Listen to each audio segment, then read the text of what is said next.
चलो भैया, let's discuss a mock test.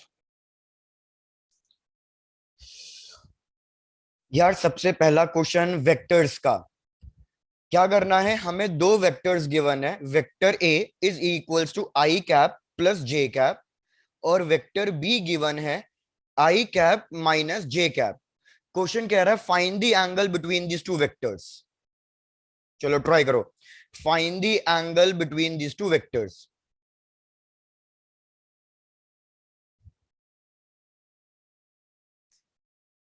Options 45 degree, 90 degree, -45 degree, 180 degree. Find the angle between the two vectors.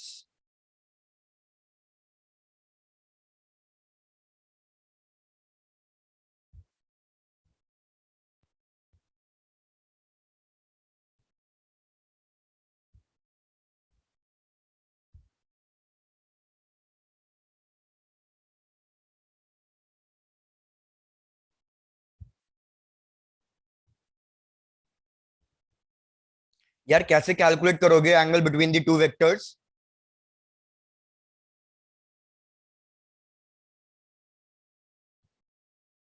भाई जल्दी बताओ, how you will calculate angle between the two vectors? तो यार जब भी क्वेश्चन ये आ जाए कि find the angle between the two vectors, तो मतलब आपको डॉट प्रोडक्ट यूज करना है। और डॉट प्रोडक्ट का फॉर्मूला क्या होता है कि A vector dot B vector is equals to value of A value of B into cos theta. इस केस में हमेशा पहले एलएचएस ही सॉल्व करो। तो अगर तुम्हें पता हो ए डॉट बी का डॉट प्रोडक्ट करूंगा, तो मतलब आई को सिर्फ आई से मल्टीप्लाई करना होता है, जे को सिर्फ जे से, और के को सिर्फ के से। तो मेरे को बताओ, आई वाले टर्म को सिर्फ आई वाले टर्म से मल्टीप्लाई करूंगा तो कितना आएगा?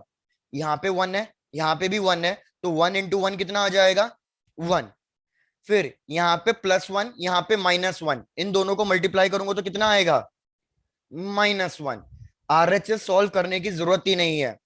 ए value of A value of B into cos theta. तो यार हमारे साफ दिख रहा है कि इधर कॉस थीटा की वैल्यू जीरो आ रही है। 1 - 1 0। तो कौन से एंगल पे कॉस थीटा की वैल्यू जीरो होती है? 90 डिग्री।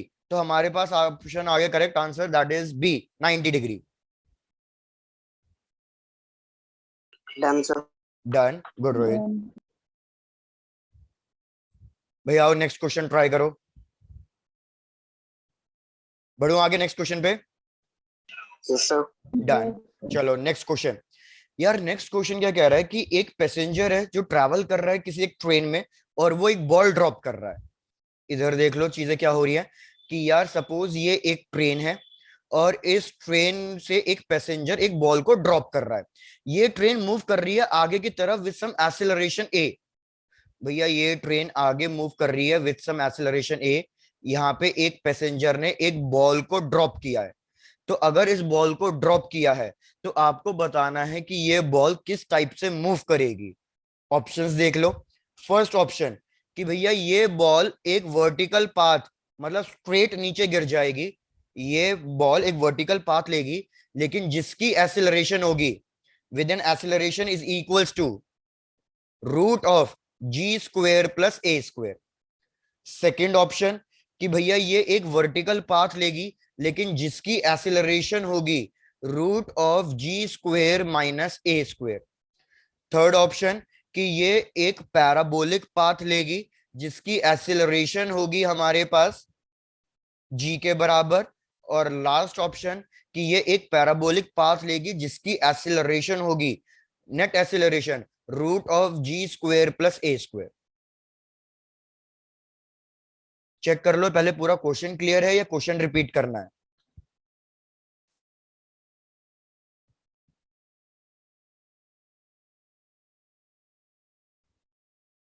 गुड ध्रुव, बढ़िया।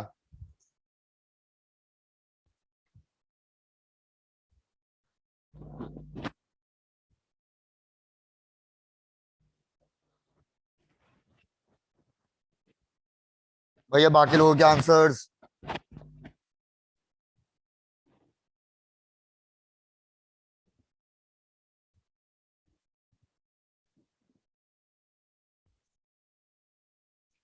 चलो डन, डिस्कस करते हैं।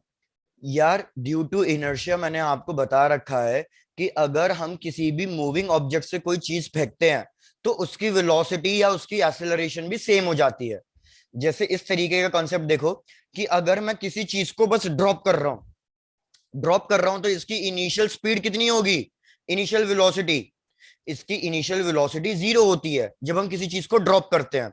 लेकिन अगर क्वेश्चन आ जाए कि भैया ये कोई एक बलून है और इस बलून से कोई एक पैकेट में ड्रॉप कर रहा हूं और ये बलून हमारा ऊपर जा रहा है किसी एक वेलोसिटी 5 मीटर पर सेकेंड से, तो उस केस में अगर आप इस पैकेट को ड्रॉप कर रहे हो तो अब इस पैकेट की इनिशियल वेलोसिटी 0 नहीं होगी, बल्कि जितनी बलून की होती है उतनी वेलोसिटी हो जाती है इसकी।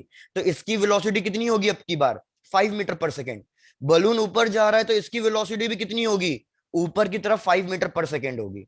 तो यही सेम कॉन्सेप्ट यहाँ पे एप्लीकेबल है कि अगर पर्सन ट्रेन के अंदर बैठा है, ट्रेन की एक्सेलरेशन ए है तो पर्सन की एक्सेलरेशन भी कितनी हो जाएगी, ए हो जाएगी। जब ये बॉल को ड्रॉप करेगा तो बॉल के पास आगे की तरफ एक एक्सेलरेशन आ जाएगी A, due to movement of inertia, sorry due to inertia. तो एक आगे की तरफ एक्सेलरेशन है तो डेफिनेटली ये आगे की तरफ ऐसे जाएगा, लेकिन फिर ये नीचे भी गिरते जाएगा पैराबोलिक पाथ में। क्यों, क्योंकि एक एक्सेलरेशन नीचे भी लग रही है, दैट इज ग्रेविटी।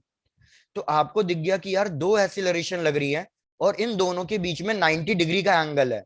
एक एक्सेलरेशन नीचे लग रही है जी और एक एक्सेलरेशन लग रही है राइट में ए। तो यार आप ए नेट रिजल्टेंट वाले मेथड से कैलकुलेट कर सकते हो, ए वेक्टर का स्क्वायर प्लस बी वेक्टर का square plus 2ab cos theta cut जाएगा क्योंकि cos 90 0 हो जाएगा। तो हमारे पास करेक्ट आंसर क्या आएगा, दैट इज डी ऑप्शन, कि भैया पैराबोलिक पाथ होगा जिसकी नेट एक्सेलरेशन होगी root of G square plus A square. Rohit एक बार चेक करो ये क्वेश्चन क्लियर है। Yes sir. चलो डन। भाई यस बाकी सर। सब लोग भी कंप्लीट कर लो इसे। डन। डन, बढ़िया। आ जाओ फिर नेक्स्ट क्वेश्चन पे।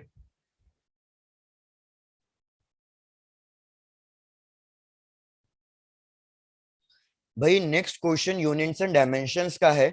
आपको बताना है नहीं ये वाला क्वेश्चन एक मिनट छोड़ो, अभी नेक्स्ट क्वेश्चन लेते हैं।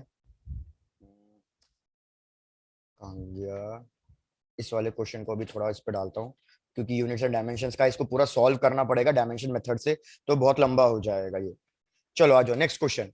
यार नेक्स्ट क्वेश्चन इलेक्ट्रोस्टैटिक का क्वेश्चन है कि हमें एक रिंग गिवन है, सेमी सर्कुलर रिंग, और ये सेमी सर्कुलर रिंग के ऊपर पूरा का पूरा पॉजिटिव चार्ज है प्लस क्यू। ये हमारे पास सेमी सर्कुलर रिंग जो यूनिफॉर्मली चार्ज है प्लस क्यू।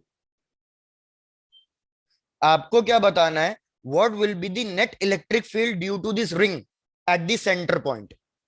रिपीट कर रहा हूं, सेमी सर्कुलर रिंग है, रेडियस ले लो आर, इसकी वजह से सेंटर पॉइंट ओ पे नेट इलेक्ट्रिक फील्ड कितनी आएगी, हमें ये बताना है। तो ऑप्शन से चेक कर लो, काफी चीज तो ऑप्शन से ही क्लियर हो जाएगी। Q divided by 4 pi square epsilon naught into R square i cap.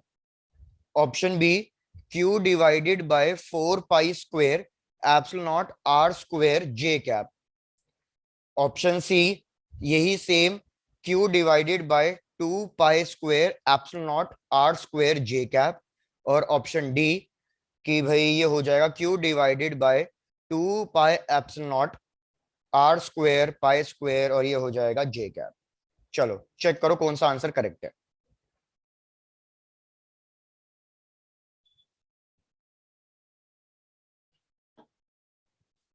भाई आई होप क्वेश्चन तो क्लियर ही होगा, डायरेक्ट क्वेश्चन है, इलेक्ट्रिक फील्ड फाइंड करनी है due to this positively charge ring.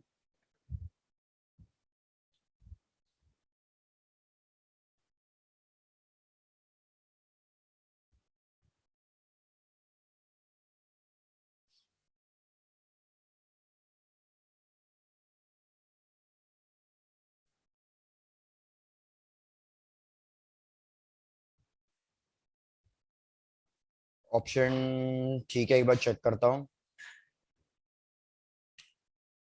नहीं यार ध्रुव, चलो जरा एक चीज समझो इसको यहाँ पे। यार सपोज मैं एक पूरी की पूरी रिंग ले रहा हूं और ये पूरी रिंग यूनिफॉर्म पॉजिटिवली चार्ज है, ये मैंने एक रिंग ली, ये पूरी रिंग यूनिफॉर्म पॉजिटिवली चार्ज्ड है। तो मेरे को बताओ इसकी वजह से इलेक्ट्रिक फील्ड कितनी आती है सेंटर पे? जीरो। सेंटर पे इलेक्ट्रिक फील्ड जीरो क्यों आती है?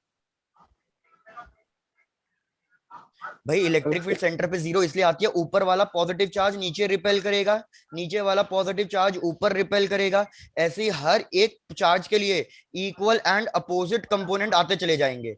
सिंस हर एक चार्ज के लिए इक्वल एंड अपोजिट कंपोनेंट आते चले जाएंगे, तो सब कुछ कैंसिल आउट हो जाएगा और हमारे पास नेट इलेक्ट्रिक फील्ड कितनी आएगी? जीरो आएगी। तो यार यही कॉन्सेप्ट इधर अप्लाई कर दो। अगर ये पॉजिटिव चार्ज है तो भैया इस सब की वजह से इलेक्ट्रिक फील्ड इधर, इधर, इधर ऐसे आएगी। तो अब इसको अपोजिट कैंसिल करने वाला कोई है ही नहीं। तो मतलब एक चीज तो क्लियर है कि नेट इलेक्ट्रिक फील्ड तो जीरो नहीं होगी। तो यार सारी की सारी इन सबका रिजल्टेंट निकालोगे तो नेट इलेक्ट्रिक फील्ड किधर आएगी? नेट इलेक्ट्रिक फील्ड नीचे की तरफ आएगी। जरा एक मिनट से कंप्लीट करो please. Yes sir.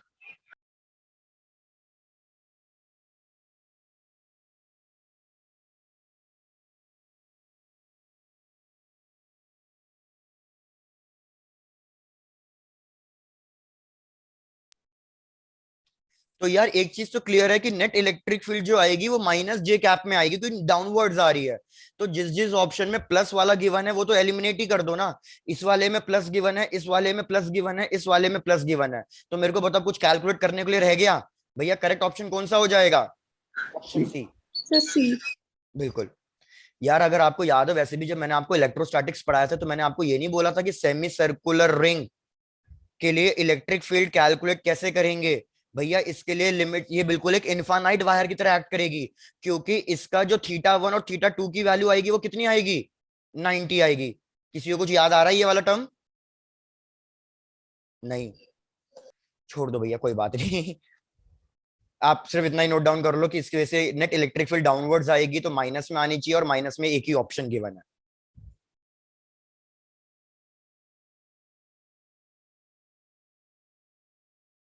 Done sir. Done. चलो नेक्स्ट क्वेश्चन। भैया नेक्स्ट क्वेश्चन है मॉडर्न फिजिक्स से रिलेटेड, चेक करो।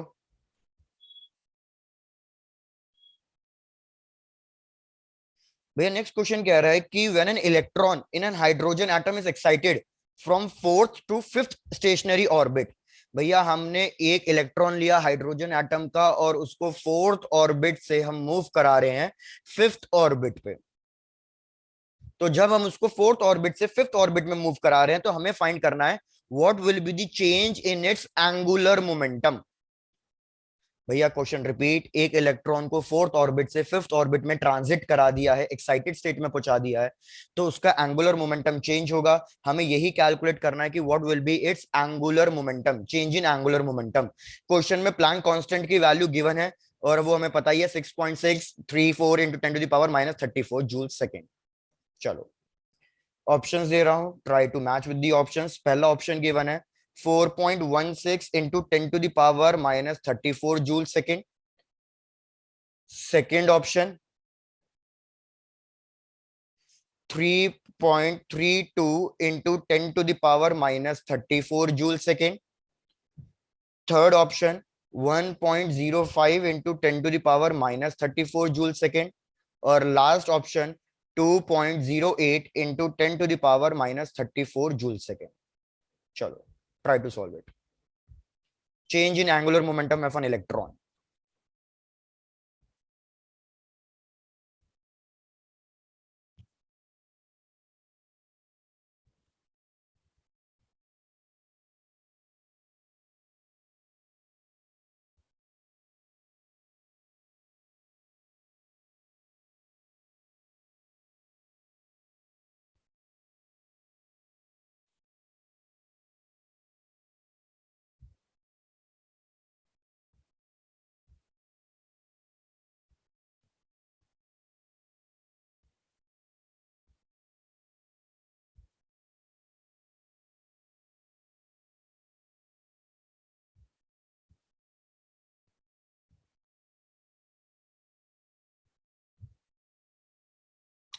वेरी गुड अक्षिता, बढ़िया। भैया सब बता दो, what is the formula for angular momentum of an electron revolving in an orbit?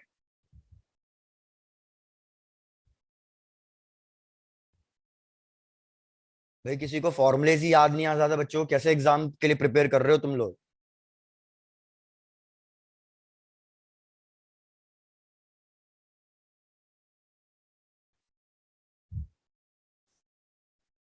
यार एंगुलर मोमेंटम का फॉर्मूला किसी भी एक इलेक्ट्रॉन को जो ऑर्बिट में रिवॉल्व करता है, Sir, NH/2 pi. NH/2 पाई, वेरी गुड।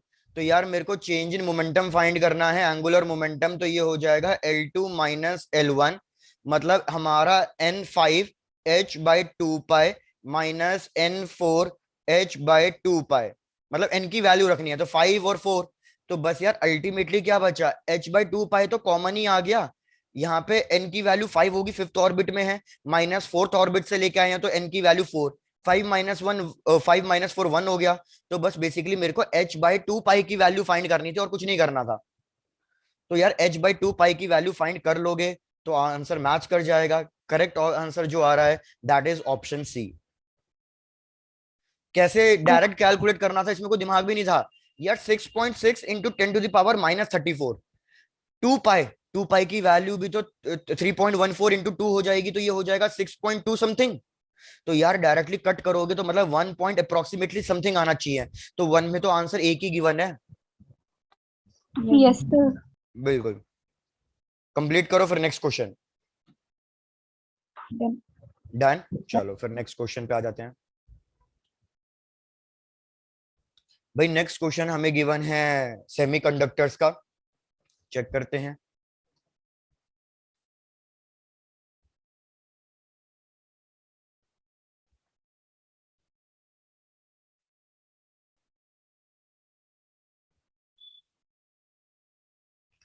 यार यहाँ पे बैटरी गिवन है हमारे पास 5 वोल्ट की, यहाँ पे एक रेजिस्टेंस कनेक्टेड है 4 ओम्स का, और यहाँ पे दो डायोड्स गिवन है, पीएन जंक्शन डायोड्स, डायोड 1, और यहाँ पे एक डायोड गिवन है डायोड 2। ऑप्शंस क्या क्या हैं, ऑप्शंस देख लो कि पोटेंशियल डिफरेंस अक्रॉस D2, कि भैया D2 के अक्रॉस पोटेंशियल डिफरेंस आएगा 5 वोल्ट का। सेकेंड ऑप्शन कि current through the resistance, current through the resistance 4 ohms कितना आ रहा है भैया, 2.25 एम्पियर्स आ रहा है। ऑप्शन सी कि current through the diode 1, current through the diode 1 होगा 1.25 एम्पियर्स। और लास्ट वाला current through the diode 1, current through the diode sorry 2 is equals to 1.25 amperes. भैया इसमें भी ऑप्शंस को एलिमिनेट तो कर ही सकते हो। अगर आप क्वेश्चन को चेक करो तो आपको साफ दिख रहा है कि एक डायोड आपका फॉरवर्ड बाइसिंग में जा रहा होगा और एक डायोड आपका रिवर्स बाइसिंग में जा रहा होगा। तो चेक करके बताओ कौन सा डायोड फॉरवर्ड बाइसिंग में जा रहा है और कौन सा डायोड रिवर्स बाइसिंग में जा रहा है।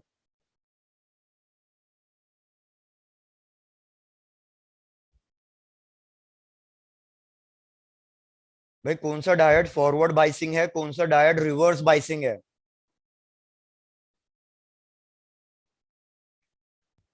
तो यार ये वाला डायोड, अगर आप देखो ये बैटरी का पॉजिटिव टर्मिनल और ये भी इसका पी वाला पार्ट, तो पी वाला पॉजिटिव से कनेक्टेड है, एन वाला नेगेटिव से कनेक्टेड है, तो हमारा डायोड 1 फॉरवर्ड बाइसिंग में काम कर रहा है। वेरेस डायोड 2 की बात करोगे तो डायोड 2 का एन वाला बेसिकली पॉजिटिव से कनेक्टेड हो रहा है और पी वाला नेगेटिव से कनेक्टेड हो रहा है। तो इस केस में ये हो जाएगा हमारा रिवर्स बाइसिंग। भैया रिवर्स बाइसिंग वाले डायोड से तो करंट फ्लो ही नहीं करता, तो ऑप्शन डी तो ऐसे के ऐसे ही एलिमिनेट हो गया कि भैया ये रिवर्स बाइसिंग में तो वो करंट को फ्लो ही नहीं कराने देता। तो इस डायोड 2 को तो बेसिकली आप रिमूव ही कर दो अपने इससे सर्किट से, क्योंकि ये तो रिवर्स बाइसिंग है। रिवर्स बाइसिंग में डायोड वर्क ही नहीं करता एक तरीके से। तो इसको अगर आप एलिमिनेट कर दोगे तो बाकी चीजें आप अपने आप कैलकुलेट कर लो अब।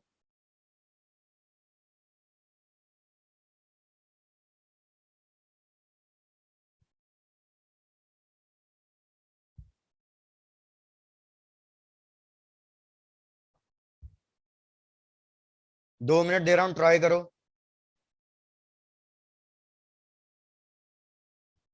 ठीक है ध्रुव, देखते हैं।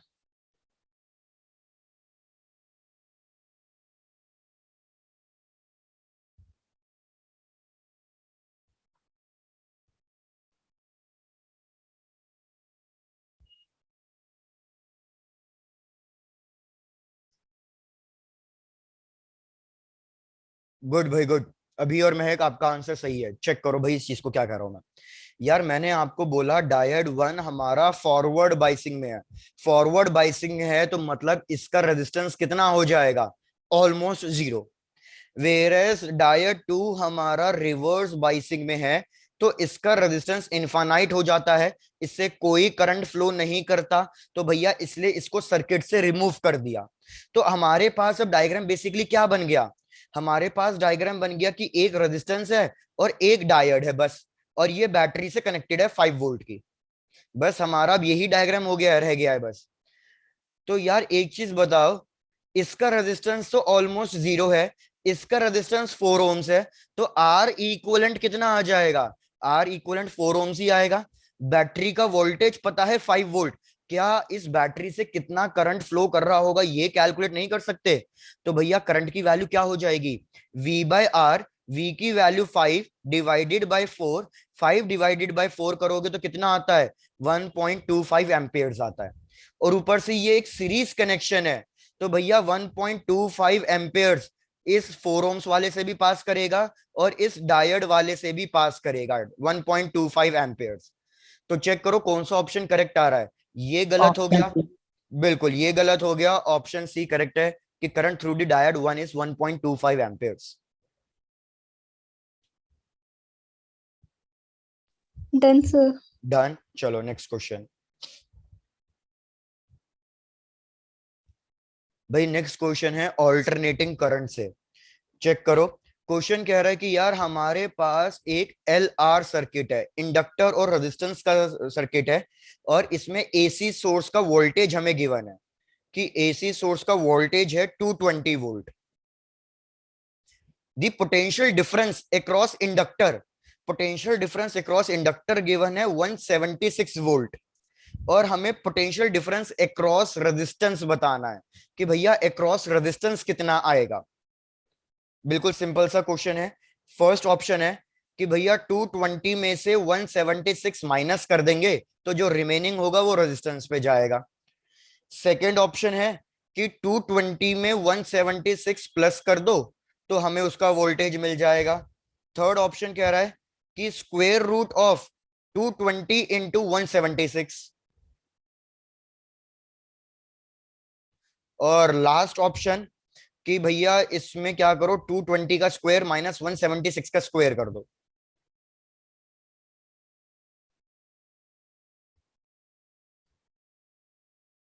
तो चेक करो कौन सा ऑप्शन करेक्ट है भाई।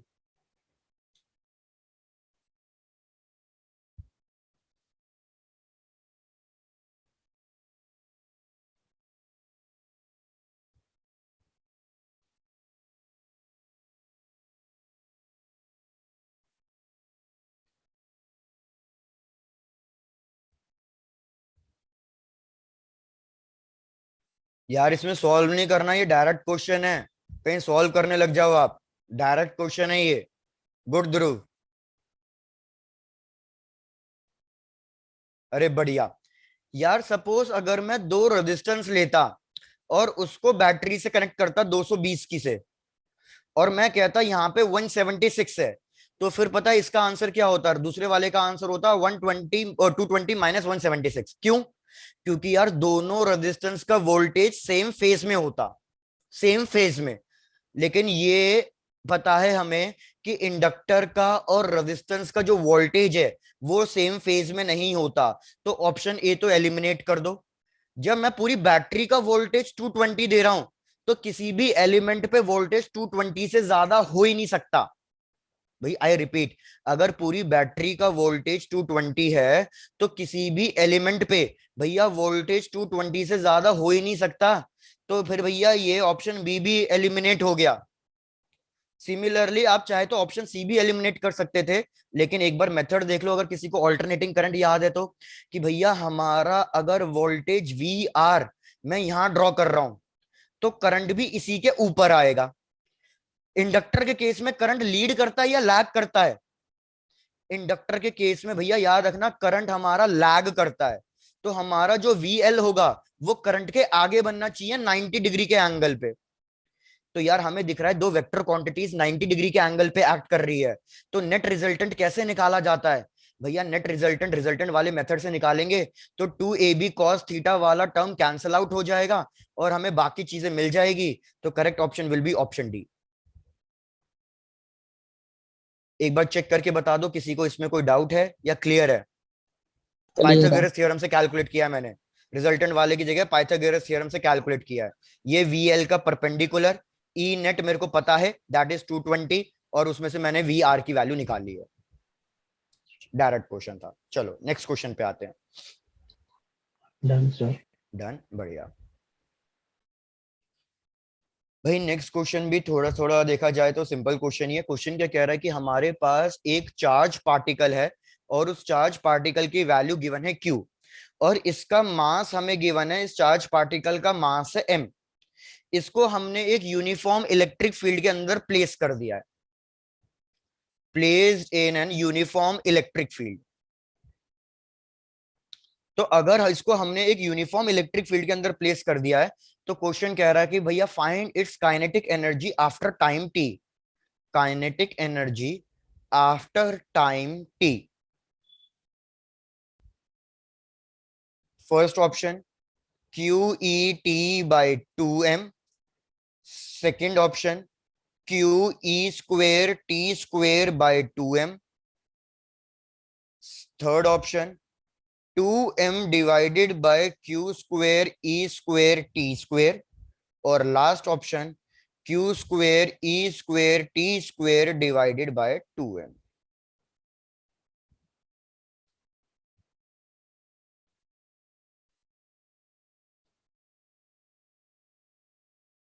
काइनेटिक एनर्जी फाइंड करनी है आफ्टर टाइम t।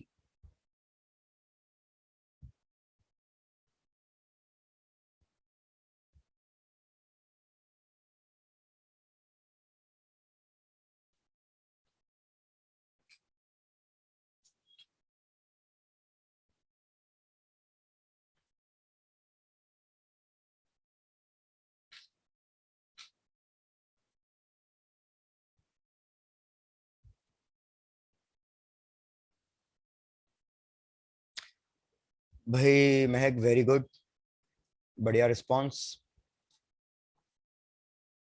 अभी भी बिल्कुल बढ़िया। ध्रुव अभी थोड़ी सी कहीं गलती हो रही है यार। सबसे पहले तो अगर कोई भी एक charge particle uniform electric field में रखा हुआ है तो इलेक्ट्रिक फील्ड क्या करेगी, पहले तो ये काम चेक कर लेते हैं। ये सपोज एक इलेक्ट्रिक फील्ड ड्रॉ कर दी यूनिफॉर्म, यहाँ पे एक पॉजिटिव चार्ज रख दिया तो इस पॉजिटिव चार्ज पे फोर्स किधर लगेगा भैया? इस पॉजिटिव चार्ज पे फोर्स राइट साइड लगेगा। कितना फोर्स लगेगा भैया? इलेक्ट्रोस्टैटिक फोर्स का फॉर्मूला होता है QE और फोर्स का फॉर्मूला होता है MA। तो यहां से एसिलरेशन निकाल सकते हो, एसिलरेशन आ जाएगी QE/m एसिलरेशन। अब अगर एक बार एसिलरेशन मिल गई है तो आप फाइनल वेलोसिटी कैलकुलेट कर सकते हो आफ्टर टाइम t। तो हमारे पास आ जाएगा v equals to, particle rest से स्टार्ट कर रहा है तो कट गया, एसिलरेशन है QE/m और ये टाइम हो गया t।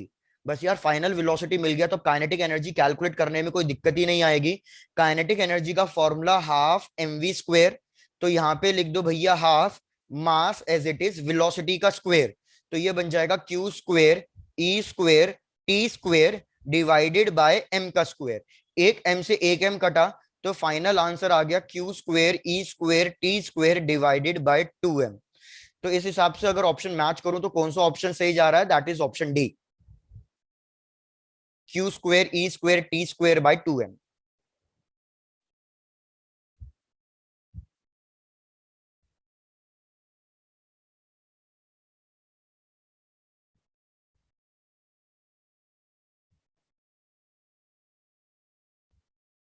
Done sir. डन, चलो बढ़िया। भैया next question, next question vectors का है।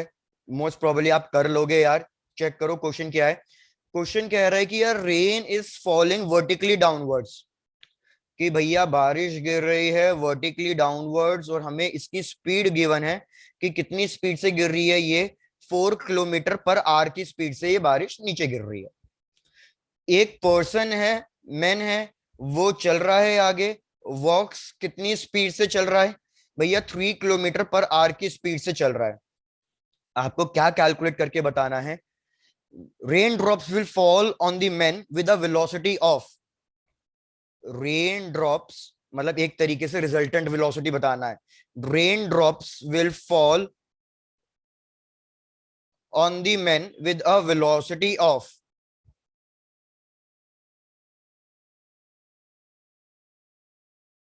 फर्स्ट ऑप्शन कि भैया 1 किलोमीटर पर आवर की स्पीड से, second option 5 kilometre per our की स्पीड से, third option 3 kilometre per our की स्पीड से, and last option 4 kilometre per our की स्पीड से। चलो चेक करो।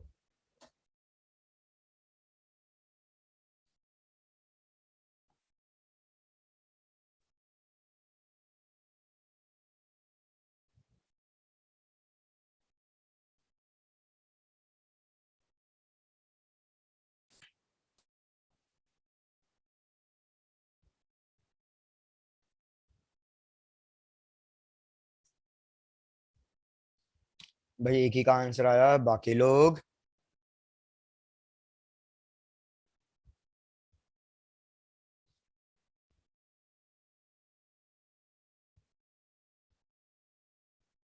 गुड में है, गुड, अभी बढ़िया। यार बेसिकली आपको वेक्टर्स आना चाहिए। क्वेश्चन ने रिजल्टेंट वेलोसिटी कैलकुलेट करने के लिए पूछा है। रिजल्टेंट वेलोसिटी मतलब उसने ये पूछा है velocity of rain with respect to the men. तो मतलब बेसिकली मेरे को क्या करना है, V R minus V M, इसका रिजल्टेंट निकालना है। तो ड्रॉ करते हैं डायग्राम। भैया सपोज ये है वी आर की वैल्यू मेरे को गिवन है 4 kilometre per our. Suppose person चल रहा था राइट में, ये हो गया वी एम, इसकी वैल्यू हमें गिवन है 3 किलोमीटर पर आवर, लेकिन मेरे को V R minus V M find करना है। तो हम क्या करेंगे यार, इस वी एम का नेगेटिव ड्रॉ करेंगे। वैल्यू तो चेंज नहीं होगी, वैल्यू सेम होगी। अब मेरे को इन दोनों का रिजल्टेंट निकालना है, तो इन दोनों का रिजल्टेंट मतलब यही तो निकलेगा, ये हो जाएगा वी आर डब्ल्यू, इन दोनों का रिजल्टेंट। तो यार इसको आप पाइथागोरस थ्योरम से भी कैलकुलेट कर सकते थे। इस ऊपर वाले वी एम का पैरेलल ड्रॉ कर दो नीचे, तो इस ऊपर वाले वी एम का पैरेलल ड्रॉ कर दिया नीचे, तो ये 3 किलोमीटर पर आवर, और भैया ये वाली वैल्यू हमें गिवन है 4 किलोमीटर पर आवर। तो यार एक बात बताओ, पाइथागोरस थ्योरम से आप हाइपोटेन्यूज नहीं निकाल सकते? और क्या निकालने की जरूरत है? आपको पता है 3 4, तो ऑटोमेटिकली हाइपोटेन्यूज कितना आता है, 5 5. आता है। जैसे हमने 37 और 53 डिग्री की वैल्यू फाइंड करी हुई है। तो इसमें करेक्ट ऑप्शन क्या होगा, करेक्ट ऑप्शन होगा option B, that is 5 kilometre per hour. कुछ लोग क्या कर देते हैं, वो directly V R minus V M कर देते हैं, तो वो कर देते हैं 4 - 3, आंसर 1 किलोमीटर पर आवर। अरे भैया गलत, इन दोनों को सब्ट्रैक्ट तो आप डायरेक्टली तब कर सकते थे ना, जब ये दोनों सेम डायरेक्शन या अपोजिट डायरेक्शन में होते। लेकिन ये एक तो चल रहा है डाउनवर्ड्स और एक चल रहा है राइटवर्ड्स, तो डायरेक्टली सब्ट्रैक्ट नहीं कर सकते भैया, वेलोसिटी वेक्टर क्वांटिटी होती है।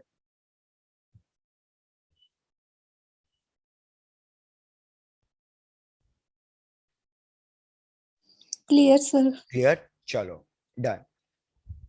भैया नेक्स्ट क्वेश्चन फिर से इलेक्ट्रो पोटेंशियल मतलब इलेक्ट्रिक पोटेंशियल वगैरह इलेक्ट्रोस्टैटिक्स का है। क्वेश्चन गिवन है कि हमें पोटेंशियल की एक इक्वेशन गिवन है जो डिस्टेंस पे डिपेंड कर रही है। पोटेंशियल की इक्वेशन गिवन है 6x - 8xy²। ओह ये तो बहुत बड़ी सी इक्वेशन है। -8y + 6yz - 4z²। I repeat भैया, इक्वेशन गिवन है कि potential is equals to 6x - 8xy² - 8y + 6yz - 4z²। हमें क्या फाइंड करना है, क्वेश्चन देख लो भैया सही से। हमें फाइंड करना है electric force acting on a charge particle, acting on 2 coulomb charge particle placed at origin, placed at origin. Options देख लो।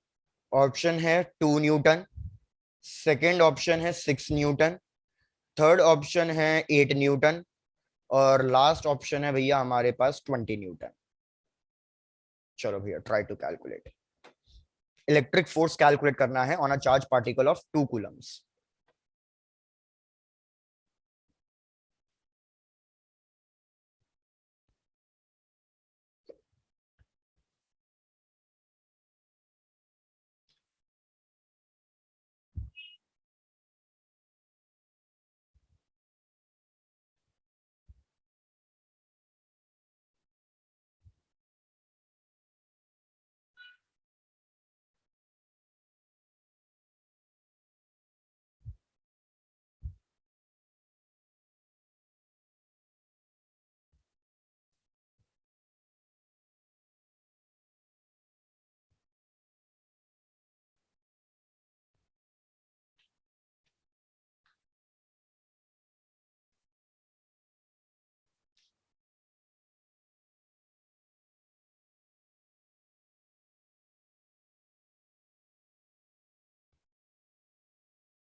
चलो, तो लगता है काफी लोगों को ये आंसर नहीं आता, तो चलो आओ ट्राई करते हैं। यार याद रखना कि हमारी जो इलेक्ट्रिक फील्ड है वो एक वेक्टर क्वांटिटी है, वेरस पोटेंशियल इज, ओए अभी एक आंसर दो, ये क्या दे रहे हो, दो आंसर। तो क्या कहते हैं, इलेक्ट्रिक फील्ड एक वेक्टर क्वांटिटी है, तो क्या करना पड़ेगा, इलेक्ट्रिक फील्ड हर एक डायरेक्शन में अलग अलग कैलकुलेट करनी पड़ेगी। इलेक्ट्रिक फील्ड का फॉर्मूला होता है -dv/dr। तो सबसे पहले मैं क्या करूंगा, इलेक्ट्रिक फील्ड कैलकुलेट करूंगा। माइनस साइन तो सिर्फ ये इंडिकेट करता है कि भैया पोटेंशियल इलेक्ट्रिक फील्ड की डायरेक्शन में डिक्रीज होता है। तो क्या करो, पोटेंशियल को, अनीश माइक म्यूट, पोटेंशियल को डिफरेंशिएट कर दो। ई एक्स निकाल रहा हूं तो dv/dx। तो जरा डिफरेंशिएट करके बताओ कि भैया कितना आंसर आएगा अगर मैं v को डिफरेंशिएट करूं in terms of x।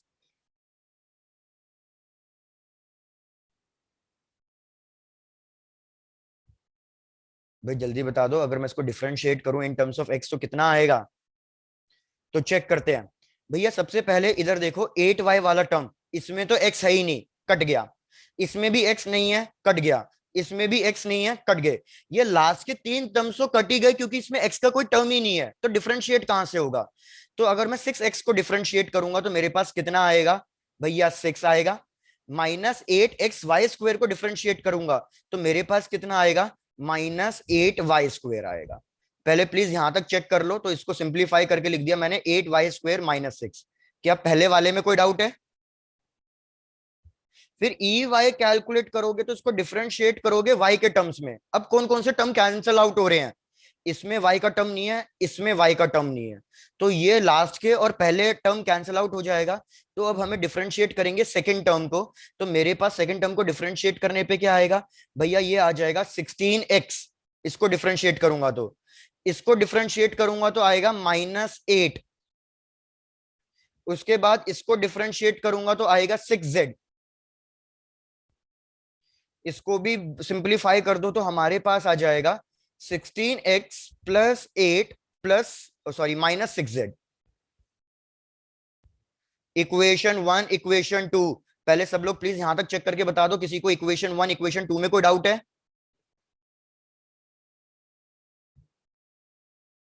Similarly अब मैं z के टर्म्स में डिफरेंशिएट करूंगा तो कौन कौन से टर्म कट जाएंगे, इसमें z का टर्म नहीं है, इसमें नहीं है, इसमें नहीं है। पहले 3 टर्म कट गए तो भैया लास्ट के 2 टर्म्स को डिफरेंशिएट करूंगा। 6yz को डिफरेंशिएट किया 6y आएगा। -4z² को डिफरेंशिएट करूंगा तो -8z आएगा। इसको फिर से माइनस को मल्टीप्लाई कर दिया तो हमारे पास आ जाएगा 8z - 6y। इक्वेशन 3। पहले सब लोग अब अच्छे से चेक कर लो, ई एक्स, ई वाई और ई जेड जब मैंने कैलकुलेट किया, क्या किसी को उसमें कोई डाउट है। No, sir. डन, कोई डाउट नहीं है। अब आ जाओ नेक्स्ट पार्ट पे। यार अब क्वेश्चन ने बोला है कि जो हमारा ये 2 कूलम का चार्ज है ये कहाँ प्लेस्ड है, इज प्लेस्ड एट ओरिजिन। अगर ये ओरिजिन पे प्लेस्ड है तो मुझे बताओ x की, y की और z की वैल्यू कितनी हो जाएगी। भैया इन तीनों की वैल्यू 0,0 हो जाएगी। तो जरा चेक करो, x की वैल्यू को 0 रख के कि ex कितना आ रहा है, और y की वैल्यू, इसमें y की वैल्यू 0 रखी तो ये कट गया। तो मेरे पास इलेक्ट्रिक फील्ड x डायरेक्शन में कितनी आ रही है, -6। सिमिलरली y डायरेक्शन में कैलकुलेट करो, x की वैल्यू कट गई, z की वैल्यू कट गई, तो कितना बचा हमारे पास, +8।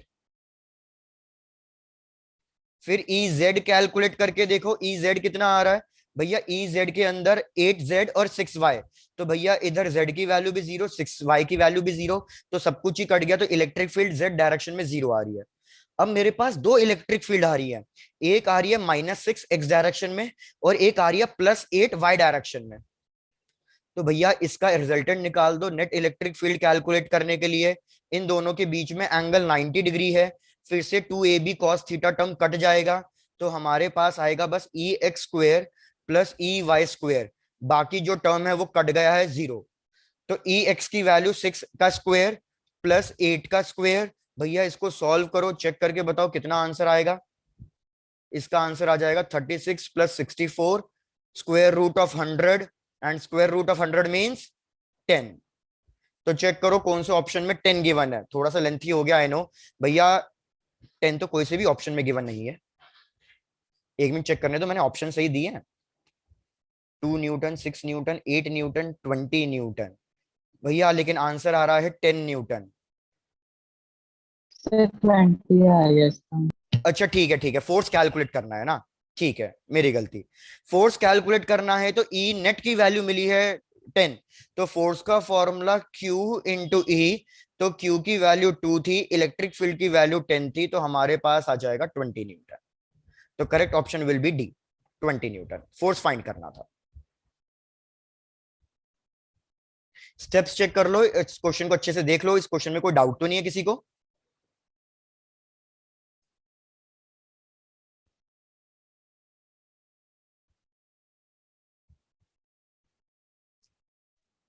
Clear sir. क्लियर, चलो बढ़िया। डन। भाई नेक्स्ट क्वेश्चन पे आते हैं।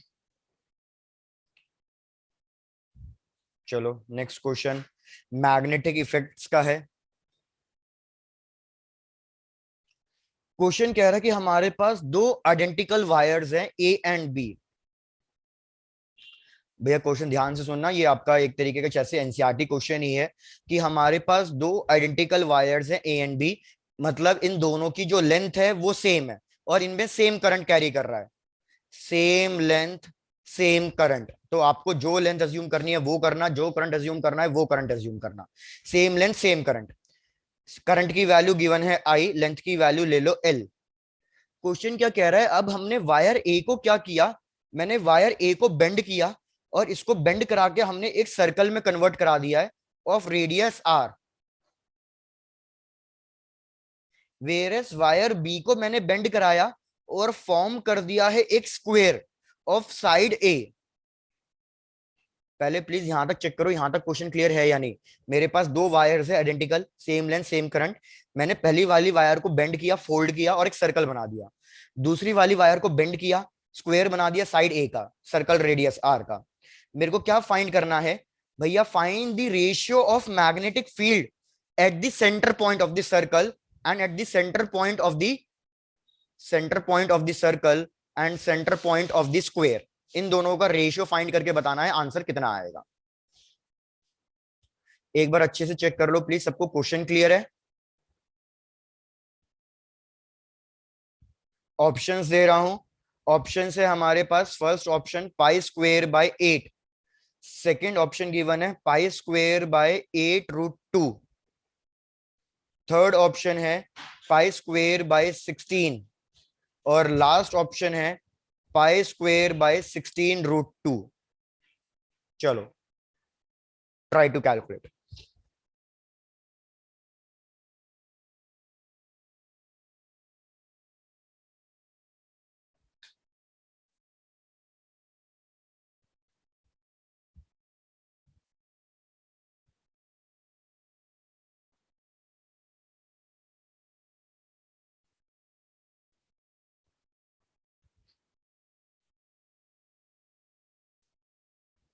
आप इसको कंप्लीट करेंगे मिनट।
एक ही आंसर आया है अभी तक।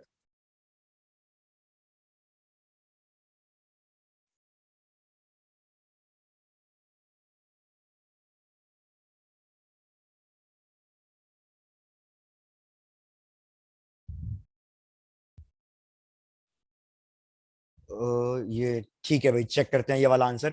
यार सबसे पहले तो एक चीज देखो कि हमें एक स्ट्रेट वायर गिवन है और इसकी लेंथ गिवन है एल।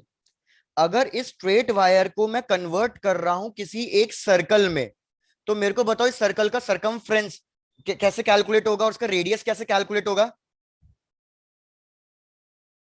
यार सर सीधी बात है कि अगर इस वायर की लेंथ एल है तो इसका सरकमफ्रेंस भी तो एल ही होगा। और सरकमफ्रेंस का फॉर्मूला क्या होता है, 2 पाई आर होता है। तो क्या यार यहां से आप रेडियस कैलकुलेट नहीं कर सकते, रेडियस कितना आ जाएगा, L L by by 2. 2 pi. 2 pi. अब मेरे को बताओ what is the magnetic field at the centre point of a circle. Sir mu naught I by 2r। Very good, mu naught I by 2 R. तो इसको लिख दो mu naught current की value I divided by 2 और R की value L by 2 pi. Equation 1। अभी कुछ cancel out मत करना, जैसे टू टू कैंसिल आउट हो रहा है, Yes. मतलब करना चाहो तो कर सकते हो लेकिन लास्ट में देख लेंगे अपने आप। सिमिलरली अब से ही सेम चीज यहाँ पे एनालाइज करो कि अगर ये वायर की लेंथ है एल और अब की बार मैं इसको एक स्क्वायर के फॉर्म में कन्वर्ट कर रहा हूं, कि भैया ये मैंने एक वायर लिया और इसको स्क्वायर के फॉर्म में कन्वर्ट कर दिया। करंट फ्लो कर रहा है आई, तो भैया इसकी वजह से मैग्नेटिक फील्ड सेंटर पॉइंट पे कितनी आएगी, ये कैलकुलेट करो। बस यही एक टास्क रह गया जो थोड़ा सा डिफिकल्ट है। तो यार एक स्ट्रेट वायर की वजह से मैग्नेटिक फील्ड का फॉर्मूला क्या किसी को याद है भैया, mu naught I divided by 4 pi a. जिसको फॉर्मूला याद नहीं है वो लिख लो, due to a wire, into sine theta 1 plus sine theta 2। भैया स्क्वायर के एंड पॉइंट्स को हम ज्वाइन करेंगे अगर, तो थीटा 1 और थीटा 2 की वैल्यू हमारे पास 45 आएगी। सारी वैल्यू सब्स्टिट्यूट कर रहा हूं मैं। तो पूरे एक स्क्वायर की वजह से सेंटर पॉइंट पे जो मैग्नेटिक फील्ड आएगी वो 4 टाइम्स आएगी। 4 into mu naught I divided by 4 pi. ए होता है परपेंडिकुलर डिस्टेंस, तो मेरे को बताओ ये परपेंडिकुलर डिस्टेंस कितना होगा। ये सोचो ये परपेंडिकुलर डिस्टेंस कितना होगा जो मैं बोल्ड येलो लाइन से ड्रॉ कर रहा हूं, या इस तरीके से ले लो ये वाली लाइन, ग्रीन कलर वाली लाइन। ये कितना होगा यार,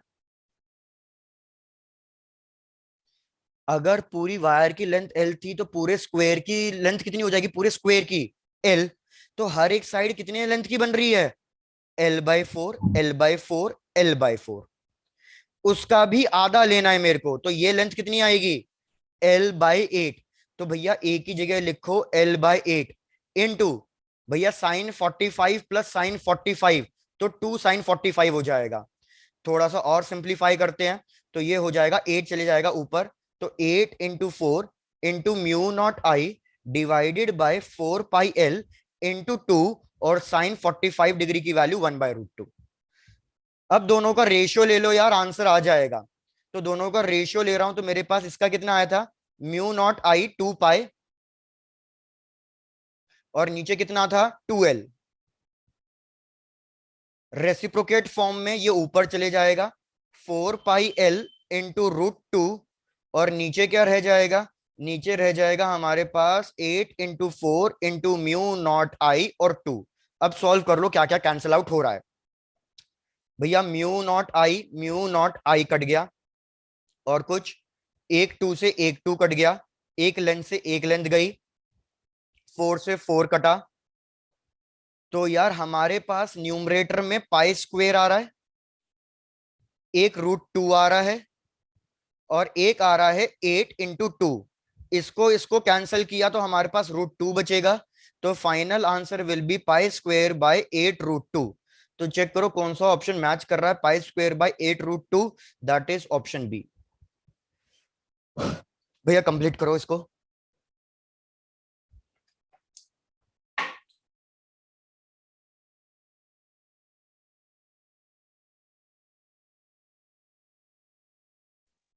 किसी के लिए स्टेप्स रिपीट करने हैं क्या, Done, so. Done, very good भैया।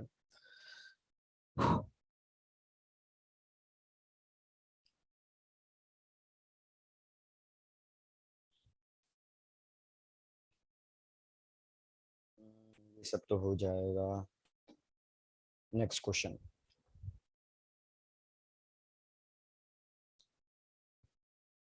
भैया बस लास्ट क्वेश्चन। क्वेश्चन हमें गिवन है मैकेनिक्स में से, हमें फाइंड करना है stress produced in the wire. बेकार क्वेश्चन। चलो भैया, कि यार हमें गिवन है एक पुली मास सिस्टम, कि यहाँ पे कनेक्टेड है एक पुली, और यहाँ पे हमारे पास कनेक्टेड है दो मास जो पास कर रहे हैं किसी एक स्ट्रिंग से। यहाँ पे मास हमें गिवन है स्मॉल एम, यहाँ पे मास हमें गिवन है कैपिटल एम, यहाँ पे टेंशन फोर्स टी, यहाँ पे टेंशन फोर्स टी। ये मेटल वायर हो गया। इन दोनों मतलब वायर सेम ही है, तो क्रॉस सेक्शन एरिया हमें वायर का गिवन है A, that passes over of pulley, frictionless है, सब कुछ सेम है। और एक इंफॉर्मेशन और गिवन है कि capital M is twice of 2m, मतलब 2m। क्या फाइंड करना है? Stress produce in the wire. Check करो, क्वेश्चन रिपीट करना है या क्लियर है? सर क्लियर है। डन। फर्स्ट ऑप्शन भैया 2mg/3a, second option 4mg/3a, third option mg/a, and last option 3mg/4a। चलो ट्राई टू कैलकुलेट।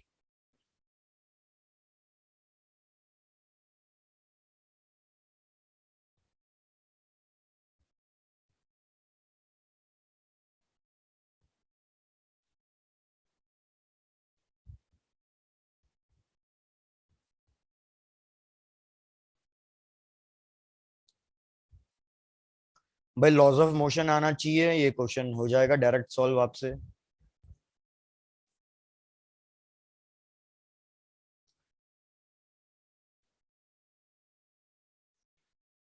बस स्ट्रेस का फॉर्मूला लिख देता हूँ। स्ट्रेस का फॉर्मूला फोर्स अपॉन एरिया, तो basically tension force upon area.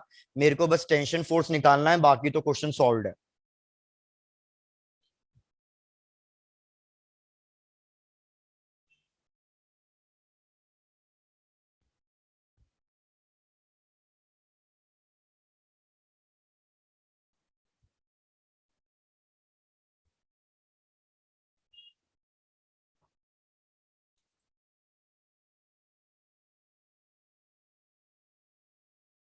D आ रहा है ध्रुव, देखते हैं। बाकी इतनी जल्दी कैलकुलेट हो गया, ये भी ठीक है। चलो यार, पहले तो मैं बनाऊंगा अपनी फ्री बॉडी डायग्राम की इक्वेशंस और उसके हिसाब से कैलकुलेट करूंगा। ये कैपिटल एम है, तो नीचे लगेगा mg, ऊपर लगेगा टेंशन फोर्स। अज्यूम कर लो कि ये ब्लॉक नीचे आ रहा है किसी एसिलरेशन से, तो दूसरा ब्लॉक सेम एसिलरेशन से ऊपर जाएगा। तो इसकी इक्वेशन क्या बनेगी? Capital mg - t is equals to capital m into a. तो इसको साथ क्या साथ वैल्यू सब्स्टिट्यूट कर देता हूं। कैपिटल एम की value 2mg - t is equals to 2ma। फिर इस वाले के लिए इक्वेशन लगाऊंगा, तो mg ऊपर टेंशन फोर्स, लेकिन अब की बार टेंशन फोर्स बड़ा होगा, तो tension force minus mg is equals to ma। भैया क्या करो, दोनों इक्वेशंस को सब्ट्रैक्ट कर दो, दोनों इक्वेशंस को सब्ट्रैक्ट कर दो। और या फिर एक काम करो, नीचे वाली इक्वेशन को 2 से मल्टीप्लाई कर दो। उसका रीजन है, 2 से मल्टीप्लाई करूंगा तो मेरे पास इक्वेशन क्या बन के आएगी भैया? ये बन जाएगा, सबसे पहले ऊपर वाली इक्वेशन फिर से लिख देता हूं। नीचे वाली इक्वेशन बन जाएगी 2t - 2mg is equals to 2ma। अब फिर से जैसे मैंने बोला था, दोनों इक्वेशंस को सब्ट्रैक्ट कर दो। दोनों इक्वेशंस को सब्ट्रैक्ट करोगे तो उससे क्या बेनिफिट मिलेगा? ये आपका टर्म कट जाएगा, तो हमारे पास आएगा -3t +4mg is equals to 0। तो t की वैल्यू आ जाएगी 4mg/3। टी की वैल्यू मिल गई, तो स्ट्रेस का फॉर्मूला अभी बताया था, tension force divided by area. तो भैया correct option is option D, 3mg by, नहीं सॉरी, करेक्ट ऑप्शन आ रहा है ऑप्शन बी, 4mg/3a। भाई अभी और ध्रुव चेक करो, आप दोनों के आंसर्स गलत आए हैं, क्या मैंने कोई मिस्टेक करी है? एक बार स्टेप्स चेक कर लो।